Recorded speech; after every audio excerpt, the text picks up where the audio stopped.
80-90-এর সেই দিনগুলো ছিল রঙিন স্বপ্নে ভরা। ছোট্ট ঘরে ছোট্ট সুখ, ভালোবাসায় ছিল মোড়া।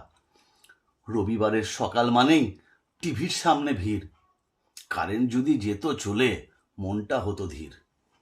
না ছিল স্মার্টফোন, না ছিল নেট। একসাথে গল্প করে ভরিয়ে নিতাম পেট।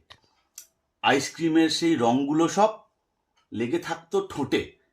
1 টাকার ওই দুধ মালাইটা দারুণ ছিল খেতে। ড্রেনের জলে তৈরি হয়, বড়রা সবাই বলতো, তবুও আমরা ছুটে যেতাম, কে ওদের কথা শুনতো। হাফ প্যাডেলে সাইকেল শেখা আর M80-তে গাড়ি, রাজদূত ছিল আমাদের কাছে যথেষ্ট বেশি ভারী। পিয়ন কাকু আসতো যখন কারো চিঠি নিয়ে, পড়ার জন্য দাঁড়িয়ে যেতাম সবাই লাইন দিয়ে।